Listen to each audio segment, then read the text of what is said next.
मेरे माता पिता मेरे को ज्यादा नहीं पढ़ा पाए। मैं जो भी बात आज आपसे करने वाला हूं वो मैं प्रैक्टिकल करूंगा, मैं किताबी बात नहीं करूंगा। बहुत लोग बोलते हैं मैं इस बिजनेस को कर रहा हूं, मैंने इस बिजनेस को किया नहीं, मैंने इस बिजनेस को जिया है 15 साल तक। मेरे को अभी 26 तारीख को 15 साल पूरे होंगे इस सिस्टम के अंदर। तो मैं किताबी बात इसलिए नहीं करूंगा क्योंकि मेरे को किताबों का ज्यादा नॉलेज नहीं है, मैं बहुत पढ़ा लिखा नहीं हूं, मैं 10वीं फेल हूं, और 10वीं में भी एक बार नहीं, मैंने रिकॉर्ड तोड़ा है। ये बात ताली बजाने लायक नहीं है। ये तो आप मेरे से पूछो क्या तकलीफ हुई होगी उस समय, या मेरे फादर से पूछो। लेकिन मैं ये बात आपको इसलिए कहना चाहता हूं, अगर आपकी एजुकेशन बहुत ज्यादा नहीं है तो आप टेंशन फ्री रहें। इस दुनिया का इतिहास है, भारत का नहीं। जितने भी लोग कम पढ़े लिखे हैं इस दुनिया में वो अमीर हैं। पता है, आपने सोचा ऐसा क्यों हुआ? पढ़े लिखे व्यक्ति को ईगो बहुत होता है, बहुत ईगो होता है। उससे जब भी बात करो वो यही बोलता है, ये सब मैं जानता हूं, मेरे को कुछ बताने की जरूरत नहीं है। आप बताने जाओ पढ़े लिखे व्यक्ति को आरसीएम का प्लान, वो बता के बस बस 17 साल से जानता हूं। चक्कर यह है वो जानता ही है, पहचानता नहीं। पहचानता होता तो इसके अंदर होता। और वो पता है जानता क्यों है? पढ़ा लिखा है, ईगो बहुत है। जिंदगी में हमेशा सीखना चाहिए। जब तक सीखते रहोगे आपकी प्रोग्रेस होगी। जिस दिन आपको लगेगा मैं सब कुछ जानता हूं, उस दिन आपकी लाइफ खत्म होना शुरू हो जाएगी। मैं 15 साल का स्टूडेंट हूं, मैं कभी नहीं बोलता मैं आरसीएम सीख चुका हूं और आपको सिखाने आया हूं। मैं सिखाने नहीं आया, मैं आपसे बातचीत ट्रांसफर करने आया हूं। मैं अभी सीख ही रहा हूं। जो लोग ये बोलते हैं मैं सब जानता हूं, उनके बारे में कहा जाता है वो कुछ नहीं जानते। Perfection is the paralysis. उनको दिमाग का लकवा लग गया। मैं बताऊं जो सब जानता है उसका क्या हाल होता है? करूं थोड़ा क्लियर? एक आदमी था, भागलपुर जैसी बहुत बड़ी सिटी थी, वहां का वो मेन व्यक्ति था। और वो पता सबको क्या बोलता था? मेरे से कुछ भी पूछो, मैं सब जानता हूं, हर चीज का जवाब दे सकता हूं। वहां बहुत सारी भीड़ इकट्ठी हो गई। उन्होंने कहा सेठ जी, आदमी अगर टीचर है तो उसको वकालत का ज्ञान नहीं हो सकता, वकील है तो उसको टीचर का ज्ञान नहीं हो सकता, टीचर है तो उसको डॉक्टरी का ज्ञान नहीं हो सकता, डॉक्टर है तो उसको इंजीनियर का ज्ञान नहीं हो सकता। लेकिन उसने कहा नहीं, मेरे को सब ज्ञान है, मैं सब जानता हूं, जो पूछो बताऊंगा। तो एक आदमी ने कहा अगर नहीं बता पाए तो पता है वो क्या बोलता है? मैं 50,000 इनाम दूंगा उसको अगर मैं जिसका जवाब नहीं दे पाया। तो लोगों को क्या लगा, पूछ तो लो, कभी अटक जाए सेठ जी तो 50,000 इनाम तो मिलेगा। तो लोगों ने उल्टे सीधे प्रश्न पूछे ताकि वो ये कह दे ये मैं नहीं जानता, नहीं जानता तो इनाम है। तो वो हर बात पे पता क्या बोलते थे? ये तो मैं जानता हूं। लास्ट में एक आरसीएम का डिस्ट्रीब्यूटर पहुंचा, उसने हाथ खड़ा किया। आरसीएम डिस्ट्रीब्यूटर का मतलब ये नहीं वो उस समय आरसीएम करता था। आरसीएम का डिस्ट्रीब्यूटर ये जानता है एक जिंदगी में सब नहीं सीखा जाता। उसने हाथ खड़ा किया, सेठ जी मेरे भी 4 प्रश्न है, उत्तर मिलेगा? सेठ जी ने कहा सबका दिया है, तुम्हारा भी देंगे। बोले नहीं दिया उत्तर? बोले 50,000 इनाम देंगे, जनता के सामने वादा है। तो उसने कहा मेरा पहला प्रश्न ये है सेठ जी, आज के 20 साल पहले तुम्हारे दादाजी का देहांत हुआ, तुम जानते हो? हाँ, मेरे दादाजी का देहांत हुआ, मैं नहीं जानूंगा, कौन जानेगा? जानता हूं। सेकंड, उस समय तुम्हारे पिताजी ने 200 ब्राह्मणों को भोजन कराया, तुम जानते हो? हाँ, ये भी मैं जानता हूं। उस समय तुम्हारे पिताजी ने 1 लाख रुपया खर्च किया, जबकि तुम्हारे पिताजी की स्थिति 1 लाख खर्च करने की नहीं थी, फिर भी किया, जानते हो? हाँ, ये भी मैं जानता हूं। लास्ट, उस समय तुम्हारे पिताजी ने मेरे से 50,000 रुपए उधार लिए थे, तुम जानते हो?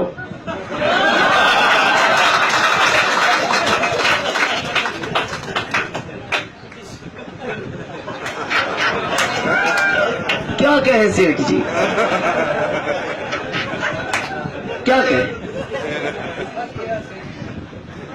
अगर कह दे जानता हूं तो याद आगे दे दो। और कह दे नहीं जानता तो इनाम दे दो।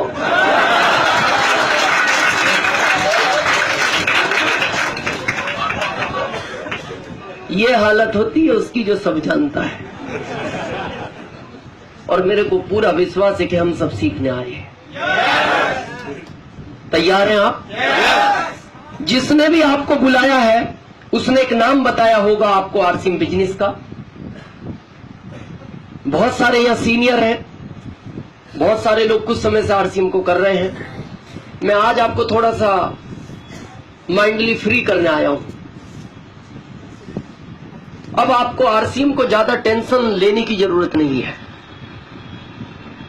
अब आपको ये चिंता करने की जरूरत नहीं आरसीएम चलेगा या नहीं चलेगा, हमारा क्या होगा या बिजनेस हमारा कैसे बढ़ेगा, लोग हमारे साथ आएंगे या नहीं आएंगे।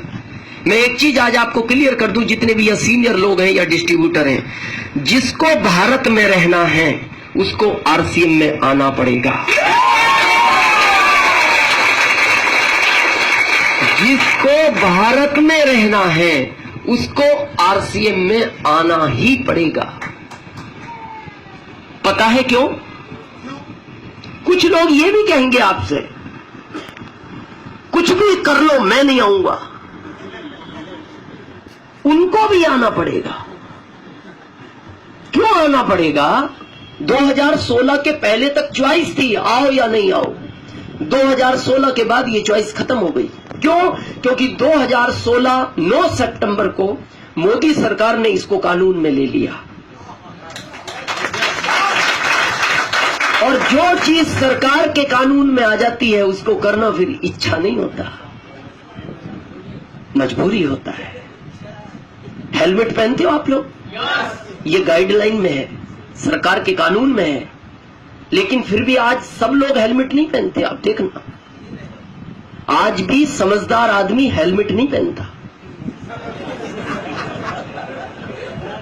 समझदार समझते हो? मतलब जिसको गलियों का ज्ञान होता है, हाँ, गली का ज्ञान, जिसको ये पता है इस गली से निकलने के बाद ट्रैफिक पुलिस वाला नहीं मिलता, वो आज भी हेलमेट नहीं, वो समझदार आदमी है। जैसे अगर भागलपुर की बात करें तो यहां शायद 50% लोग पहनते होंगे, 50 नहीं पहनते। लेकिन आप पटना चले जाओ, 70 पहनते हैं, 30 नहीं पहनते, क्योंकि वहां गवर्नमेंट स्ट्रिक्ट है। आप वेस्ट बंगाल कलकत्ता चले जाओ, वहां 80 पहनते, 20 नहीं पहनते। आप दिल्ली चले जाओ, वहां और स्ट्रिक्ट है, वहां 90 पहनते, 10 नहीं पहनते। लेकिन अगर आप बॉम्बे चले जाओ, वहां 100% पहनना पड़ता है। पता वहां क्यों पहनना पड़ता है? वहां सरकार ने गलियों पर भी कैमरे लगा रखे हैं, गलियों पर भी कैमरे हैं। तो आप समझदार बन के निकल तो सकते हैं, लेकिन 5 दिन बाद आपके घर एक लेटर आता है और उस पर पता है क्या लिखा हुआ आता है? गली से निकलने के 500 रुपए जमा कर जाएं। भाई ये आगे शुक्ला जी प्लीज, नहीं आगे नहीं प्लीज, अब आगे नहीं। आप टाइम तो देखो सर, क्या नहीं आप टाइम पे नहीं आए फिर आगे आ रहे, प्लीज कोऑपरेट करें। अब आप अरे पीछे रहिए, अब मैं एक प्लीज आप सब प्लीज कोऑपरेट करें। आप मैं एक चीज बीच में बात आ गई सर को देख के, तो मैं थोड़ा क्लियर कर दूं एक पिक्चर और। जीवन में अगर सक्सेस होना है तो टाइम का बहुत ध्यान रखना। अमीर वो ही आदमी बनता है जो टाइम के प्रति सीरियस है। नहीं तो मैं लिखित में दे सकता हूं, आप जिंदगी में कितनी भी मेहनत कर लेना, अगर आप टाइम के प्रति सीरियस नहीं है तो आप कभी अमीर नहीं बन पाओगे, कभी नहीं बन पाओगे। और मैं उदाहरण दे सकता हूं भारत का ही। देखो 4 महानगर है भारत में, दिल्ली, बॉम्बे, कलकत्ता, मद्रास। चारों में पैसे वाला कौन सा है? बॉम्बे। क्यों है बॉम्बे? जबकि दिल्ली तो उससे कई गुना बड़ा है, दिल्ली में जनसंख्या उससे कई गुना ज्यादा है। बॉम्बे ही पैसे वाला क्यों है? बॉम्बे में आदमी टाइम के प्रति सीरियस है। बॉम्बे की स्थिति पता है आपको क्या है? बॉम्बे में आदमी को टाइम बताने का टाइम नहीं है। हमें लगता है इंसानियत के नाते बताना चाहिए, वो आदमी नहीं जानता, वो कहता है इंसानियत कैसी, टाइम इंपॉर्टेंट। अगर आप बॉम्बे में किसी को टाइम पूछोगे ना, बॉम्बे का आदमी टाइम नहीं बताएगा। और बताएगा तो भागते भागते बताएगा। यहां पूछोगे ना, वहां जाके बोलता है 12:30 बजने वाला है। अपने यहां पूछो, ये वापस आके बताता है।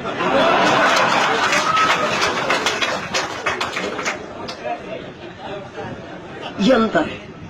बॉम्बे में आप किसी का एड्रेस लेके जाओ, अगर आपके पास परफेक्ट एड्रेस नहीं है, आप कभी बॉम्बे में किसी का घर नहीं ढूंढ सकते।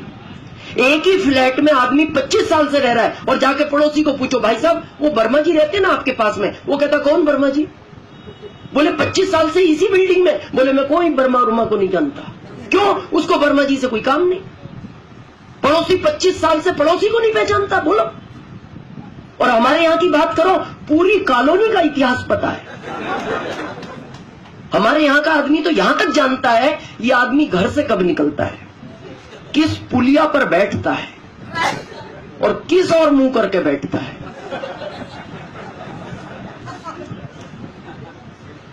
बहुत इंपॉर्टेंट है। और मैं आगे बात करूंगा इस सिस्टम में। इस सिस्टम में वो ही कामयाब होगा जो टाइम के प्रति सीरियस होगा, क्योंकि ये पैसा ही टाइम का देता है। इसमें टाइम मल्टीपल होता है। आगे बात करने वाले। ओके, तो हम बात कर रहे थे गाइडलाइन की। कानून में आ गया है। अब मेरे को बताओ, बॉम्बे में रहने वाले के पास दो ऑप्शन है, या तो हेलमेट पहनना शुरू करे या बॉम्बे छोड़ दे। तीसरा कोई ऑप्शन नहीं। क्या ये स्टिक एक दिन पूरे देश में नहीं आएगी? आएगी। पटना में लगने शुरू हो गए, वेस्ट बंगाल कलकत्ता में लगने शुरू हो गए, एमपी इंदौर में लगने शुरू हो गए, गुजरात सूरत में लगने शुरू हो गए। हो सकता है आपके भागलपुर में 15 साल बाद लगे। लगेंगे तो सही। क्या होगा फिर ऑप्शन? या तो हेलमेट पहनना शुरू करो या भागलपुर छोड़ दो। अब जब ये चीज कानून में आ गई 9 सितंबर को, तो हो सकता है, मैं मानता हूं भारत के बच्चे को समझने में इसको हो सकता है 20 साल लगे, 25 साल लगे, 30 साल लगे। लेकिन 30 साल बाद क्या होगा? एक ही ऑप्शन है, या तो आ जाओ या भारत छोड़ दो। तो वो घर वालों से पूछेगा, दोनों ऑप्शन है, क्या करना चाहिए? घर वाले कहेंगे भारत छोड़ के जाएगा भी कहां, इससे इसी में आ जाना। आना तो पड़ेगा। जो आज पहली बार आए उनसे मेरा एक निवेदन है, आ ही गए हो तो इसमें अपना नंबर आज लगवा लेना, क्योंकि आज लगवाओगे तो ये नंबर यहां लगेगा, कल लगवाओगे फिर ये यहां लगता है, परसों लगवाओगे यहां लगेगा, नरसों लगवाओगे यहां लगेगा, तरसों लगवाओगे यहां लगेगा। इसमें ऐसा कोई सिस्टम नहीं है अपन 6 महीने कहीं घूम के आए और 6 महीने आने के बाद बीच में शिफ्ट हो जाए। ये सीनियर जानते हैं, जब से हम सरकार के अंडर आए हैं ना, नाम में करेक्शन नहीं करने देती गवर्नमेंट। जब आप फॉर्म फिलअप करते हो ऊपर एक रेड लाइन फ्लिप करती रहती है, नो करेक्शन, सोच समझ के इंटर करें। आप ओरिजिनल डॉक्यूमेंट भी लेके जाओ ना सरकार के पास, सर मेरा एक नाम में स्पेलिंग गलत हो गया, बोले हो गया तो हो गया, अब कुछ नहीं होगा। अब बताओ, जो सरकार नाम करेक्शन नहीं करने देती वो आपको बीच में ले आएगी। आज आओगे तो यहां हो, कल यहां, परसों यहां, नरसों यहां, तरसों यहां, और बरसों बाद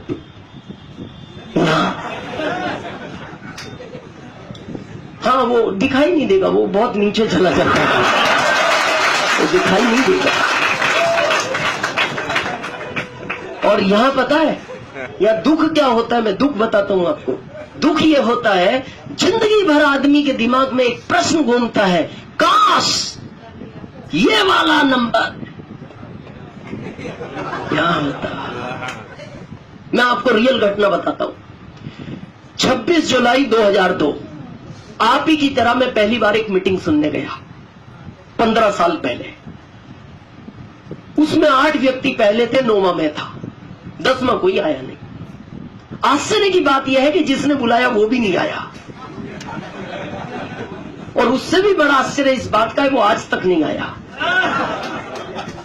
बहुत लोग एक बात बोलते हैं, सर मेरा अपलाइन साथ नहीं दे रहा, मेरा अपलाइन हेल्प नहीं कर रहा। बगैर अपलाइन के भी स्टार रूबी बना जा सकता है, बना जा सकता है।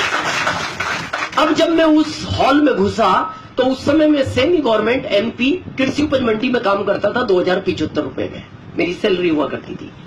उस समय मेरे 3 अधिकारी, मेरे जो बॉस थे, वो उस मीटिंग में पहले से बैठे थे। तो मैं एकदम डर गया। मैंने कहा यार बॉस लोग बैठे, अपने को नहीं बैठना चाहिए। अब टिकट तो ले लिया था, तो मैंने सोचा पीछे बैठ जाओ, अगर मुड़ के कोई सा बॉस देखेगा बाहर निकलेंगे।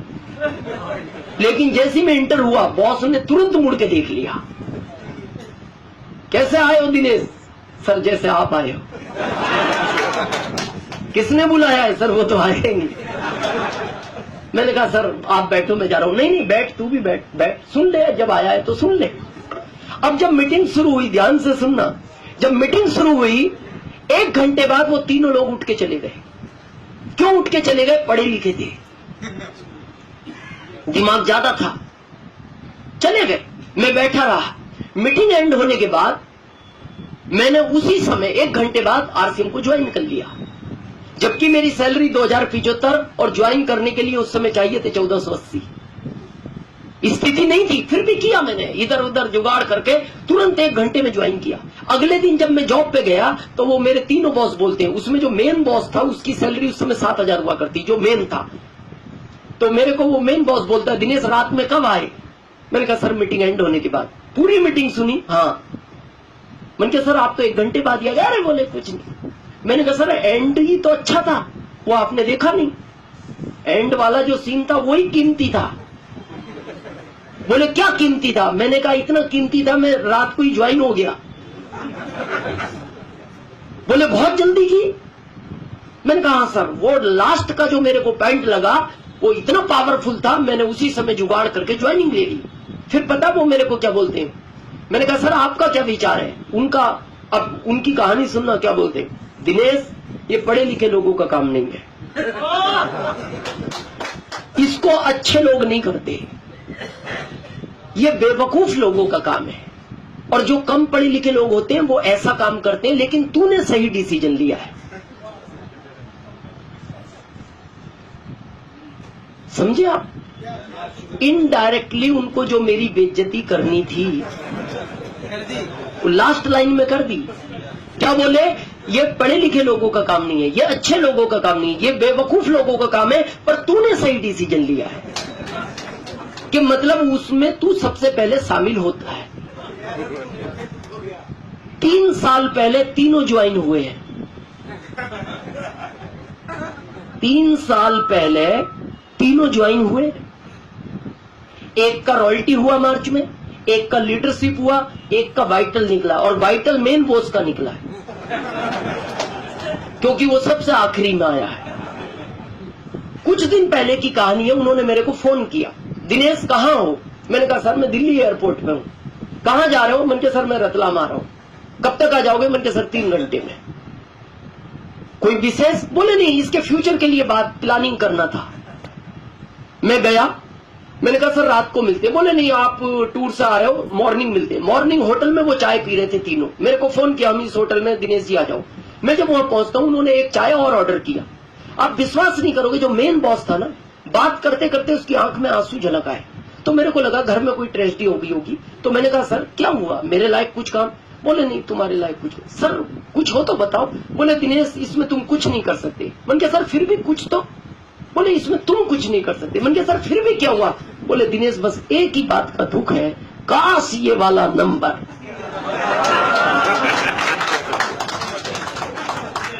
ना होता। अब मैं आपसे पूछता हूं, ये 12 साल का दुख है उनके मेरे बीच में, 12 साल का, ये खत्म हो सकता है? ये जिंदगी में खत्म नहीं होगा। जिंदगी भर आंसू आएंगे और यही दुख रहेगा कि उस मीटिंग में हम भी थे, उसमें दिनेश भी था, काश उसी समय ये वाला नंबर।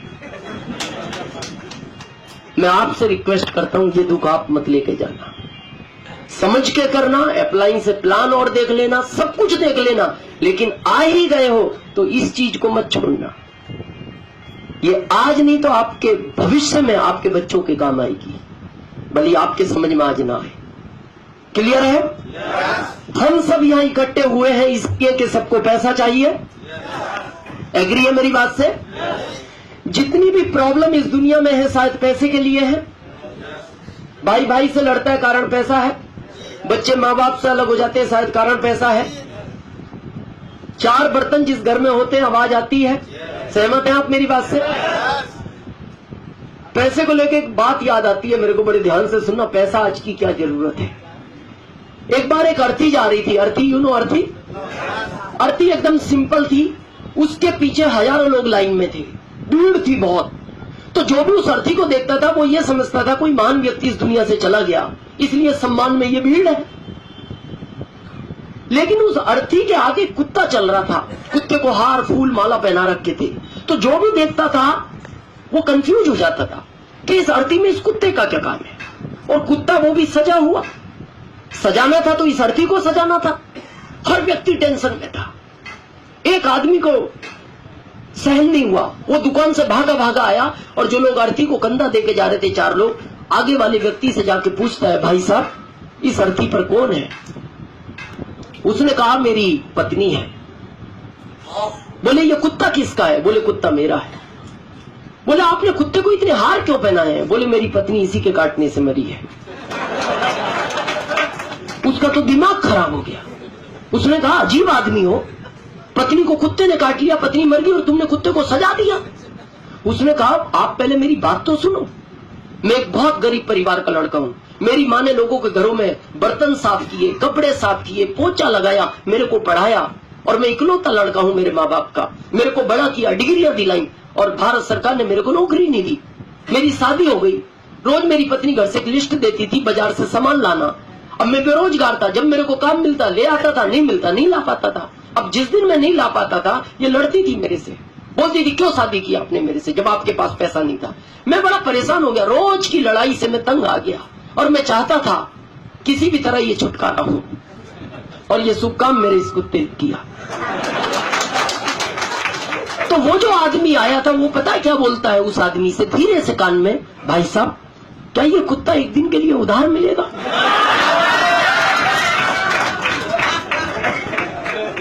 क्यों मांग रहा था? शायद वो भी परेशान था, कम था या ज्यादा था लेकिन परेशान तो था। जैसे उसने धीरे से उसके कान में कहा क्या ये कुत्ता एक दिन के लिए उधार मिलेगा, तो कुत्ते का मालिक बोलता है लाइन में लग जाए, ये 1000 भी इसीलिए आ रहे हैं।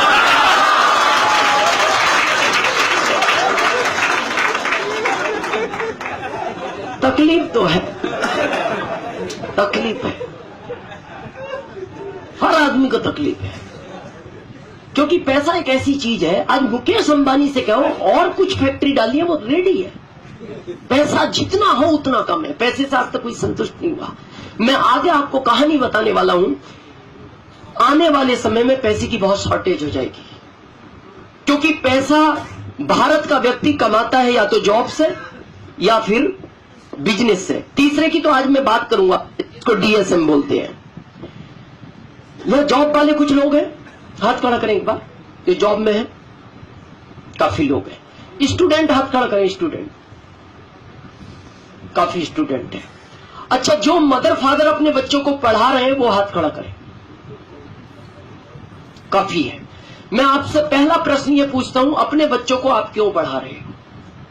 ईमानदारी से उत्तर देना।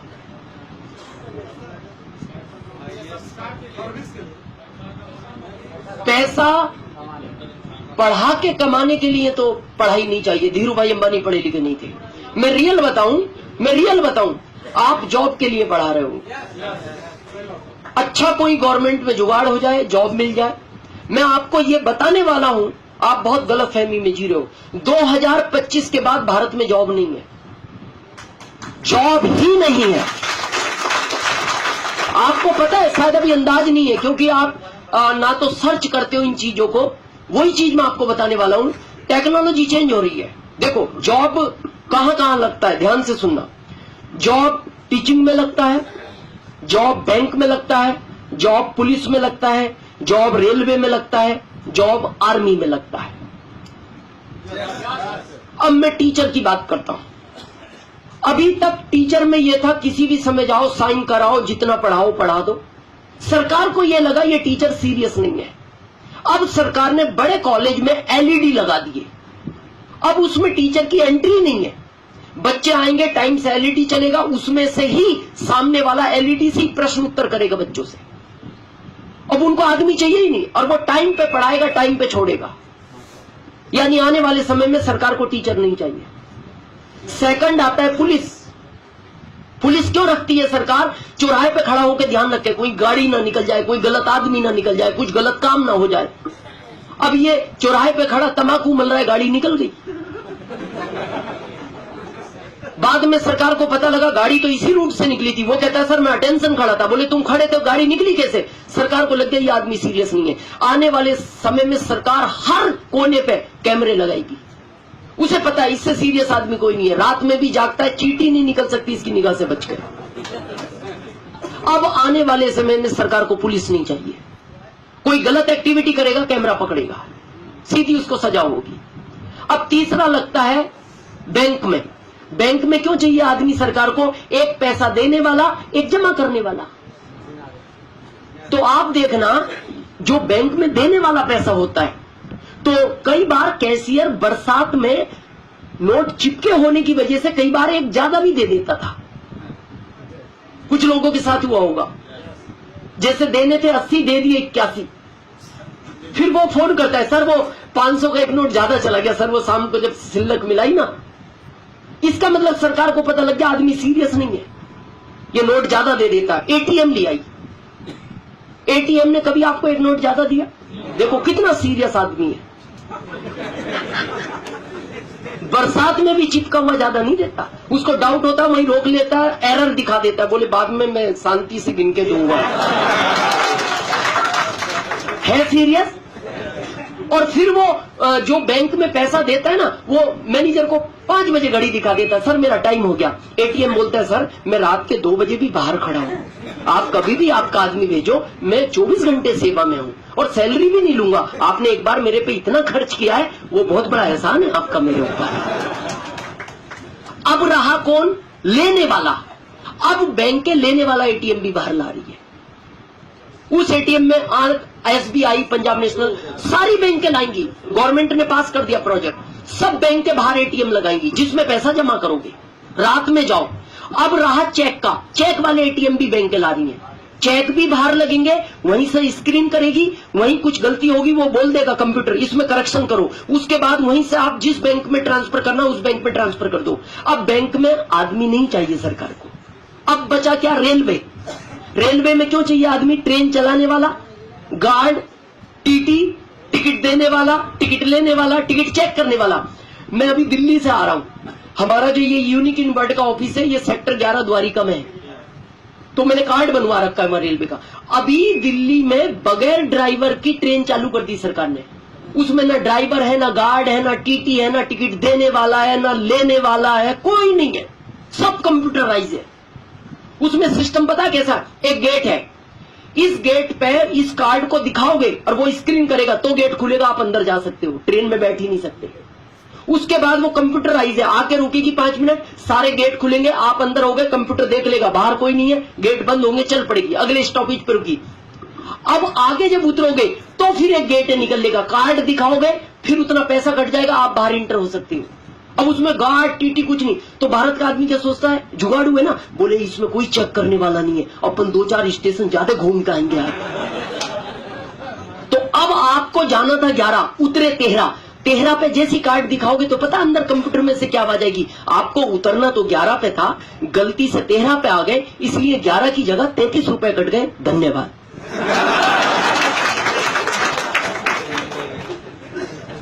अब क्या बचा? आर्मी, सेना। अभी सरकार ने रॉबर्ट के लिए ऑर्डर कर दिया देशों को। अब सरकार सेना की जगह भारत की जो सीमा है उस पर रॉबर्ट ला रही है।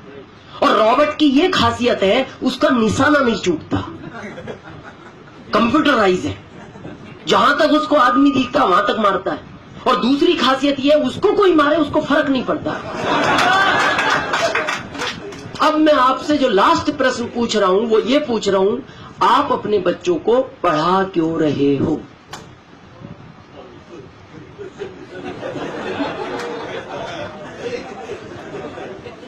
क्या बचा है जिसमें भर्ती करोगे? अच्छा, मैं ये नहीं कहूंगा कि कलेक्टर भी रोबोट बनेगा। नहीं, आप बैठे, बाद में कर सकते हैं, बैठे प्लीज प्लीज। मैं ये नहीं कहूंगा कि कलेक्टर भी रोबोट बनेगा,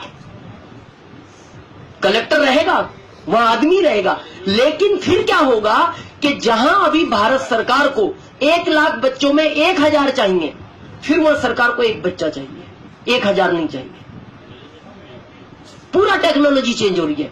जैसा सर का मैं जवाब दे देता हूं, वो कह रहे हैं मैं बताऊं, नॉलेज के लिए पढ़ाना चाहिए, लेकिन नॉलेज पैसा नहीं देता। आप पढ़ा के वो घर बैठा है, पैसे आएंगे क्या? जॉब करेगा तो पैसे आएंगे, जॉब करेगा तो पैसे आएंगे, जॉब है नहीं सरकार के पास। अब प्रश्न क्या उठता है, सेकंड ऑप्शन है बिजनेस। बिजनेस में पैसा है, इसमें कोई डाउट नहीं है, लेकिन बिजनेस का नियम पता है क्या है? पैसा लगाओ पैसा कमाओ। आपको क्या लगता है भारत में पैसा लगा के पैसा कमाना आसान है? आपको सुन के आश्चर्य होगा, जो लोग पढ़े लिखे हैं ये सर्च करते हैं ऑनलाइन, जितना कंपटीशन पूरी दुनिया के देशों में, उससे ज्यादा अकेले भारत के बिजनेस में कंपटीशन है। भारत का आदमी कमाने की बजाय दूसरे को गिराने में लगा है। 10 रुपए की चीज 9 में बेचने को तैयार है, क्यों? पड़ोसी की दुकान खत्म हो जाए, इतना कंपटीशन है। और भारत का आदमी पता है सीना चौड़ा करके घूम रहा है, कुछ नहीं होगा, बिजनेस कर लेंगे। बिजनेस कर लोगे, विजय माल्या से मिलो, माइंड नहीं था उसके पास। किंग फिशर जो फ्लाइट है ना, मैंने उसमें सैकड़ों बार सफर किया है, सबसे महंगी फ्लाइट हुआ करती थी भारत की, जिसको अभी इंडिगो ने खरीद लिया। और वाइन का पूरी दुनिया में व्यापार करता है, वो शराब बेचने का राजा है दुनिया का। क्या कम दिमाग का आदमी था? लेकिन कंपटीशन में मारा गया वो आदमी। चलो हो सकता है उसमें दिमाग ना हो। नोकिया की बात करें, आज गांव गांव में पूछो, बच्चा बच्चा नोकिया का नाम जानता। कहां गया नोकिया? माइक्रोसॉफ्ट में मर्ज हो गया। क्या लगता है आपको उसको? भारत के लाखों लोग सड़क पे आए उसके चक्कर में, जो उसका बिजनेस करते थे। और वो गए नोकिया के पास, सर हमारा क्या होगा? नोकिया बोलता मेरे को मेरा पता नहीं लग रहा अभी क्या होगा, तुम मेरे पास मुंह उठा के चले आए, हमारा क्या होगा?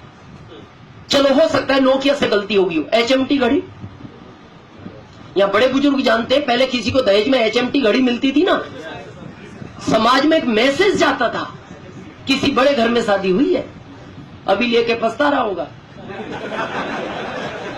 बोले इससे टाइटन दे देते, बेइज्जती तो नहीं होती।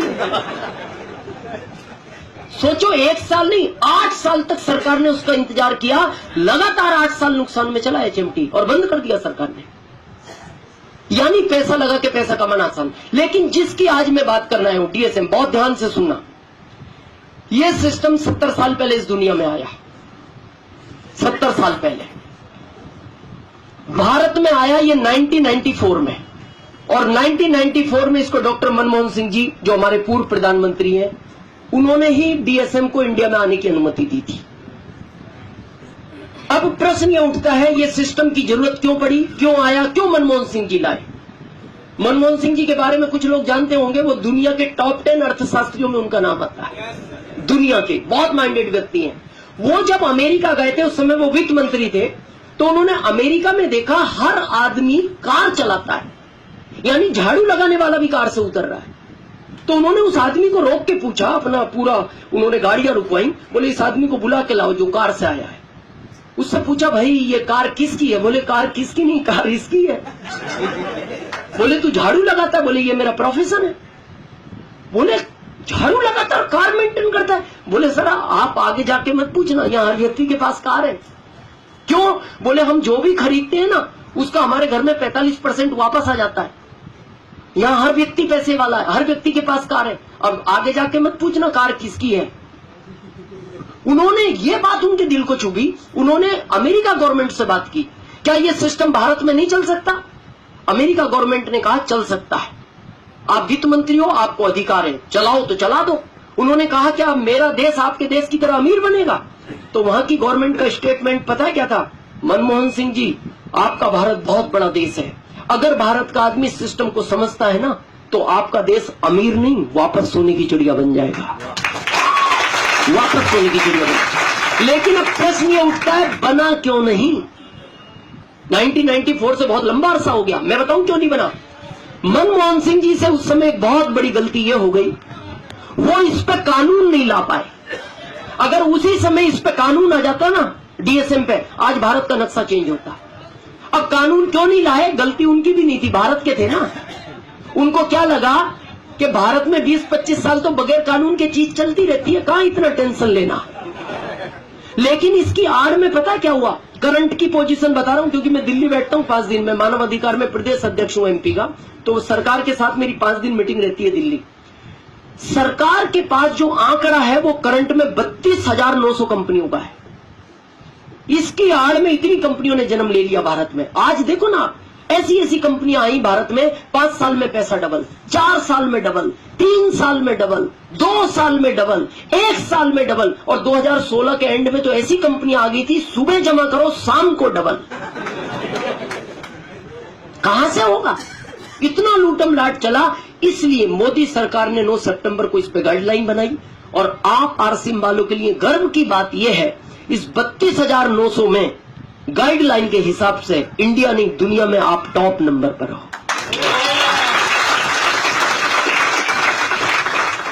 अब डीएसएम में क्यों इतना पैसा है, थोड़ा क्लियर करें। यह सिस्टम मल्टीपल है।